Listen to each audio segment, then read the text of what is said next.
네, 한 주간에 쌓인 정치 독소를 풀어보는 시간 디톡스 정치입니다. 여야의 간판 더불어민주당 정청래 의원, 국민의힘 장제원 의원 두 분과 함께합니다. 안녕하세요. 네, 안녕하십니까. 안녕하세요. 네, 저희 디톡스 정치 룰 한번 소개하고 가겠습니다.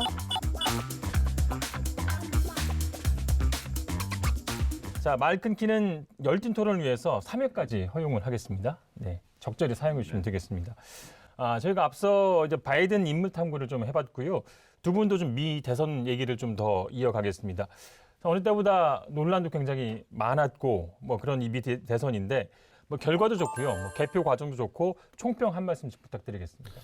21세기 대명천지 초강대국 미국에서 19세기 선거 제도를 갖고 논란이 있는 걸 보면서 이 또한 아이러니고 코미디 같은 일이 벌어졌다 이런 생각이 들고 저런 후진적인 선거 제도를 가지고 지금까지 탈이 안 난 것이 다행이다 그런 생각이 들었습니다. 네. 민주주의의 본 고장인 미국에서 선거 불복을 하고 있는 현직 대통령의 모습을 보면서 야, 이럴 수도 있구나라는 생각을 하면서도 그래도 우리나라 민주주의가 많이 성숙하고 발전한 거 아닌가. 근데 그쪽에서 총선 불복 하는 분도 계시잖아요. 그런 얘기는 아니라니까요. 자꾸만 그거 가지고 또 뭐 그래. 민트 동맹이라는데요? 누가 그래요? 민트 동맹. 민트 동맹이 뭐예요? 민경욱 트럼프 동맹. 그렇게 얘기하면 즐거워요. 바이든 당선인의 뭐 당선 소감 내용 중에 가장 좀 눈에 띄는 부분, 인상적이었던 부분은 어떤 부분이었습니까? I pledge to be a president who seeks not to divide but unify. Not to divide, but unify. 영어를 쓰고 그래요. 분열이 아닌 예. 미국을 하나로 통합하는 그런 대통령이 되겠다는 말씀이 굉장히 감동적이었고 다시 존경받는 미국을 만들겠다. 이런 연설들이 역시 참 그 미국 대통령들 연설 들어보면 참 매력적이고 참 감동을 주는 그런 연설 참 잘 들었습니다. 더 없습니까? 어떻게? 아니 뭐 더 하라면 제가 쭉쭉쭉쭉 한번 하겠습니다. 준비해온 것이 거기까지야. 그렇게 좀 이렇게 좀 잘하면 그죠? 그렇지. 그 바로 그거예요. 네, 잘했어요. 저도 이제 생방송으로 들었는데요. 저는 그 대목이 가장 인상이 남던데요. I'm a proud Democrat, but I will govern as an American president. 나는 자랑스러운 민주당원이다. 근데 앞으로는 미국을 대표하는 그런 대통령이 되겠다. 그 부분이 평범한 말이지만 굉장히 저는 좀 이렇게 임팩트가 있었다. 바이든 연설도 좋았지만 그 앞에 해리스 부통령 굉장히 자연스럽게 거의 뭐 즉흥 연설인 것처럼 굉장히 잘하더라고요. 그래서 연설로 치면 저분이 대통령을 해도 되겠다. 그런 생각이 좀 들었습니다. 뭐 벌써 4년 뒤에 이제 대통령감이라는 얘기가 미국에서 나오고 있는 아니 것 해리스가 같고요. 사실은 예. 그 바이든을 많이 공격했잖아요. 경선 과정에서. 그럼에도 불구하고 그분을 부통령으로 참 초빙하는 그런 것들도 어떻게 보면 이번에 민주당이 참 이 근소한 차이로 이길 수 있는 그런 배경이 되지 않았나. 해리스 부통령도 상당한 역할을 했다고 봅니다. 예. 저도 나중에 기회 있으면 장제원 의원을 발탁하겠습니다. 그러면 아니 우리나라는 러닝메이트가 없잖아요.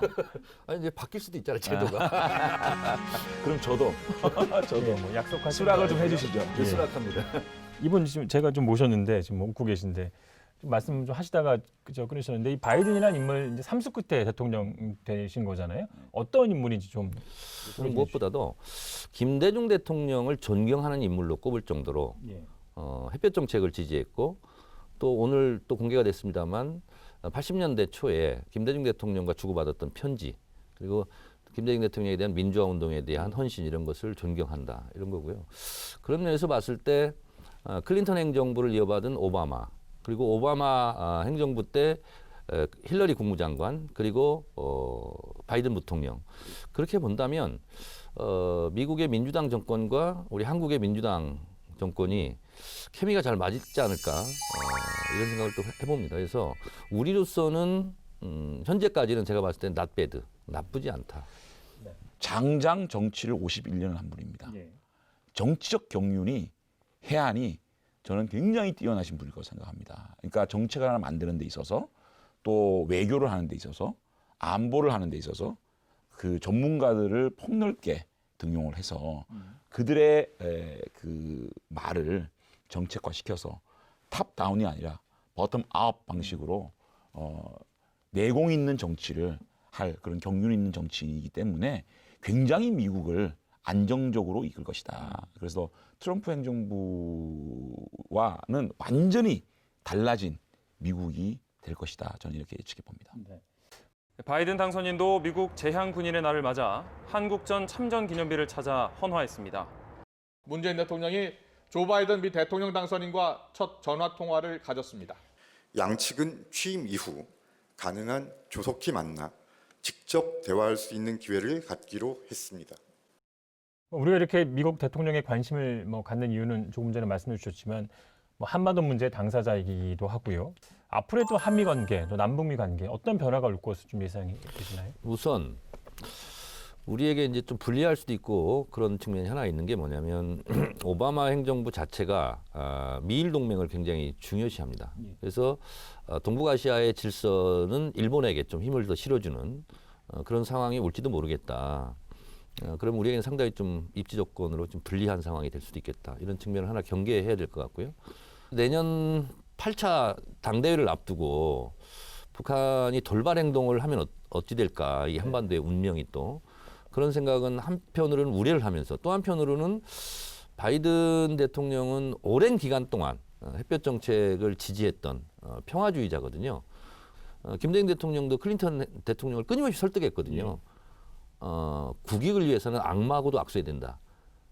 클린턴 대통령한테 그렇게 조언을 했다는 거예요. 어쨌든 우리가 적극적으로 바이든 행정부에 대해서 북한에 대한 비핵화와 그리고 경제제재 해제 이것을 해야 되는 거 아니냐라고 우리가 남은 6개월 동안 계속 설득해야 될 것 같습니다. 우리가 트럼프 대통령과 했던 그런 대북 관계를 이렇게 강하게 밀어붙인다든가 이렇게 하면 굉장히 좀 마찰음이 나올 수밖에 없거든요. 왜냐하면 바이든 대통령 같은 경우에는 그 전문가 그룹들이 정책을 만들면 그것을 대통령이 수용하는 그런 방식이기 때문에 트럼프 대통령이 자신이 즉흥적으로 이렇게 뭔가 서프라이즈하는 식으로 이런 행동은 없을 거예요. 그러니까 누구보다 강력하게 북한의 핵 문제 처리, 비핵화. 이 문제가 처리되지 않으면 아마 북한 문제에서 한 발자국도 나가지 않을 거란 말이죠. 제가 볼 때는 우려 반 기대 반 하면서 문재인 정부 잘해주기 바랍니다. 그래서 두 당에서 이제 바이든의 인맥이 누가 있냐 또 굉장히 열심히 찾고 있는 것 같고요. 또 어떤 준비를 좀 하고 계신가요? 대표적인 그 의원이 박진 의원이시죠. 독대를 했던 분이고 정몽준 의원도 바이든 대통령과 교분 관계가 있다라는 얘기를 들었고 그 이강섭 법제처장, 그 지금 현재 법제처장 이분도 바이든과 조금 아는 것 같고 해서 우리가 총력적으로 미국 대통령과 좋은 관계를 만들 수 있는 그런 노력들을 해 나가야 되지 않겠느냐. 제가 여야를 통틀어 한 명 인정해 줄 수 있는 사람이 있다면 박지원 국정원장. 거기는 그분이 정치하기 전부터 청년 바이든을 만났다는 거 아닙니까? 그리고 지금 몇십 년째 지금 친분을 유지하고 있다고 그러는데 리카이 간사장하고도 수십 년 동안 교류한 이런 어떻게 보면 요 시대를 위해서 미리 예비한 국정원장 아닌가 할 정도로 어쨌든 양쪽 미국과 일본의 지도자들과 친분이 있는 것으로 그것은 사실인 것 같습니다. 그래서 박지원 국정원장이 좀 역할을 많이 했으면 좋겠어요. 네, 바이든 대통령 얘기는 앞으로 쭉 또 토론할 시간이 있을 것 같고요. 잠깐 이분은 좀 내려놓겠습니다. 자, 다음 주제 넘어가겠습니다. 이번 주에도 여기 계신 정청래 이제 장제원 의원 두 분의 발언이 또 화제가 됐습니다. 누구야 누가 또 생각 없이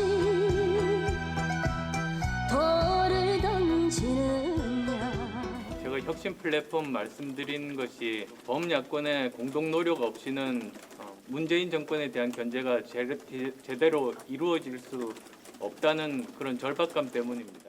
우리 당이 어느 한 정치인이 밖에서 무슨 소리 한다고 거기에 그냥 휩쓸리거나 그럴 정당이 아니라는 걸 내가 분명히 얘기를 해요. 저는 통합주의자입니다.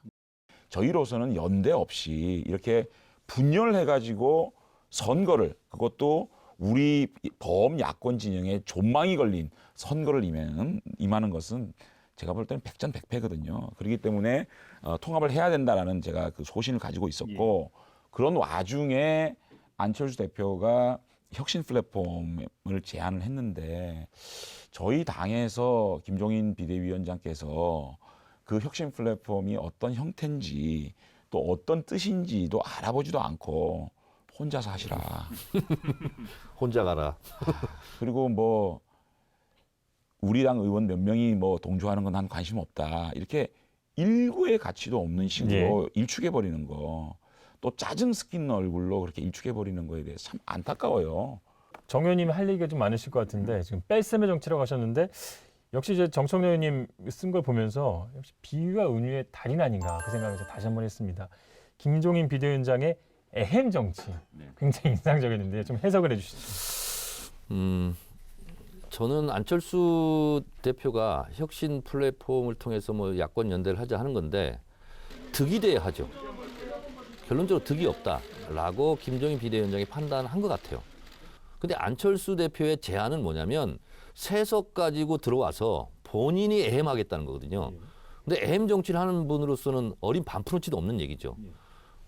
그리고 김종인 비대위원장이 지난 2017년 대선에서요 안철수 지지했습니다. 그때는 그냥 어차피 안 될 거니까 립서비스 한 거예요. 지금 본인이 생각하기에는 뭐 정확한지는 모르겠습니다만 왜 일국의 가치가 없고 혼자 해라 이런 얘기를 모욕적으로 하냐면 안철수 당신은 깜도 안 되고 지지도도 없다. 당신이 우리 와서 뭔가 플러스가 돼야 되는데 그렇지 않다. 그런데 감히 나의 리더십에 도전해? 이렇게 생각하는 거예요, 본인은.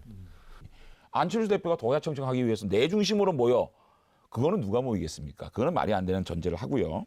그다음에 우리 당이 처한 현 상황을 한번 놓고 보자고요. 20%대의 지지율이 고착화됐습니다. 꼼짝을 안 하고 있지 않습니까? 자, 이런 상황에서 우리 당은 돌파구가 필요한 겁니다. 뭔가 판을 흔들지 않으면 고착화된 지지율과 외부에 있는 그 대통령 후보, 이 선두 그룹들이 이 원심력이 되지 않겠습니까? 이러한 현재의 꽉 막힌 상황을 돌파할 수 있는 그 방법은 대통합일 수밖에 없지 않느냐. 그런데 그것도 이제 대상이 중요하지 않습니까? 제가 옛날에 시골에서 제가 충청도 금산 출신이에요. 보면 이제 5일장이 생겨요. 그러면 장날만 되면 옷 탁 차려입고 빼꾸도 짚고 장에 가는 분이 있어요. 근데 살 물건도 없고 팔 물건도 없어요. 그냥 을에 장날이 되면 옷 차려입고 그냥 장날에 가요. 선거 때만 되면 그냥 나오는 사람이 있어요. 습관적으로. 출마병 걸린 거예요.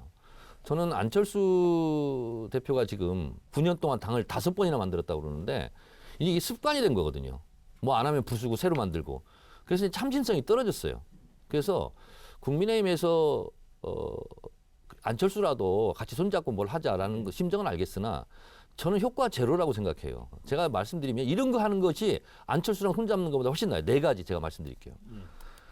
이명박, 박근혜 두 전직 대통령에서 진짜 통렬하게 반성하고 사과하는 거예요. 당이 전체가. 두 번째, 광주에 대해서 지금까지 폄하한 거에 대해 사과하고 광주 관련법을 우리가 그걸 했잖아요. 민주당과 아직 안 했잖아. 통과시키겠습니다. 이거 하고요. 그다음에 개혁 입법 우리가 그래도 가능한 경제 3법 통과시키겠습니다. 그리고 마지막에 사람을 자르지 않으면 표시가 안 납니다. 태극기 부대와 우리 손절하겠습니다. 절연하겠습니다. 그러면 저는 국민의힘 지지율이 저는 움직일 거라고 봅니다. 그럼 민주당 합당하면 되겠네요. 아니지. 우리는 민한당 하라는 얘기입니까? 아니. 민주당 2중대 하라는 얘기예요. 아니. 3중대 하라는 얘기입니까? 이거는 제가 지금 얘기한 것은 그러니까 민주당이 원하는 거 다 우리가 하고 또 민주당이 원하는 입법 다 해주면 민주당하고 합쳐서 그냥 정권 창출하면 되겠네. 장제원 의원님 있잖아요. 그래서요. 방금 말씀하셨던 뭐 그런 것들이요. 같이 논의해 볼 수는 있지만 그것이 우리의 가치를 결정하고 우리의 가야 되는 방향이라고 생각한다면 저희들이 따로 당을 할 이유는 없는 겁니다. 우리 당은 경제 3법에 대해서 저처럼 찬성하는 사람이 있지만 또 철저하게 반대하는 사람이 있는 그런 스펙트럼을 갖고 가야지만 저희 당이 국민들로부터 또 민주당을 지지하지 않는 국민들이 또 우리 당을 선호할 거라고 봅니다. 하여튼 저는 조언을 했을 뿐이에요. 피스 오브 어드바이스. 박수 한번 하고. 정치 발전을 위해서 가출자들하고는 또 뭐 하지 마세요. 안철수 대표도 저희 쪽에서 가출한 거잖아요. 당을 나갔고 금모전 의원도 그렇고 또 뭐 부산에 또 어떤 뭐 여성 전직 의원도 또 그렇고 그러니까 주로 우리 쪽에서 가출한 사람들 있잖아. 그런 사람들하고는 가급적 좀 멀리하세요. 네. 오죽하면 가출했겠어요. 아니 나는 그분들도 참 가슴 아픈 게 오죽 내로남불에 표리부동에 이율배반에 참다 가출하는 사람들은 이거 가슴 아프지 않습니까? 예? 아니, 같이 그쪽 땅 해야죠. 갔다가 또 탈당할지도 몰라요. 그럼 봉천을 왜 줬어요? 사과드립니다. 자, 다음 주제 넘어갈게요. 검찰 분위기 또 살펴봐야 될 것 같습니다. 추미애 법무장관, 윤석열 검찰총장이 이번에는 이제 특수활동비 문제로 또 부딪혔습니다.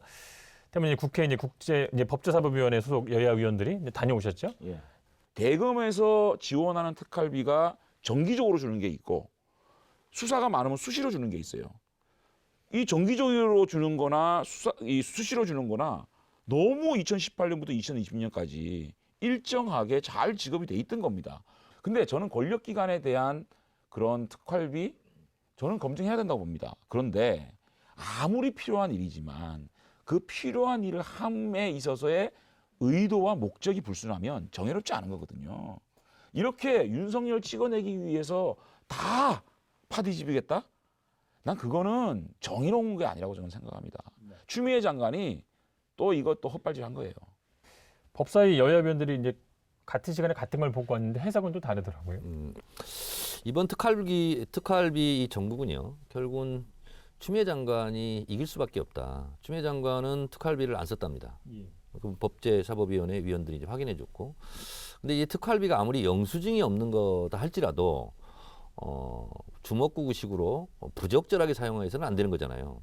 그래서 이 부분도 감찰하게 돼 있는데 특활비 부분을 감찰하게 된다면 반드시 적발될 수밖에 없습니다. 왜? 영수증이 없기 때문에 좀 함부로 쓰는 경향, 부적절하게 쓰는 경향이 있기 때문에 그래서 이걸 감찰하면 안 걸릴 사람 별로 없어요. 솔직히 얘기하면.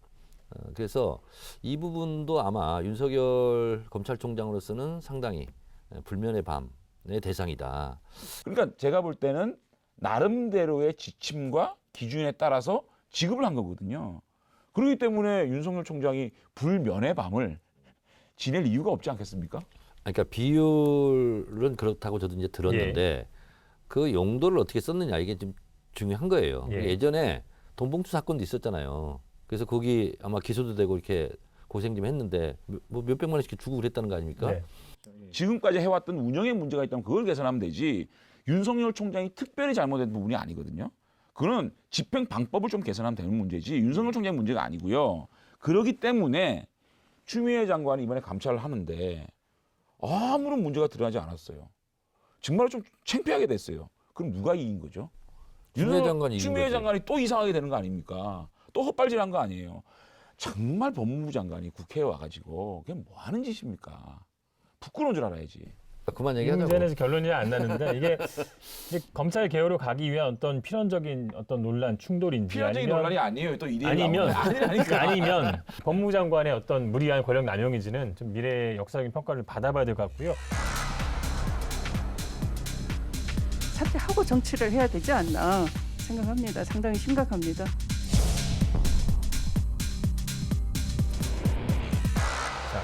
뭐 추미애 장관과 윤석열 총장 뭐 갈등이라는 표현도 저는 어울리지 않는 것 같은데 이런 모습이 이게 좀 봉합이 될 수 있다고 보십니까?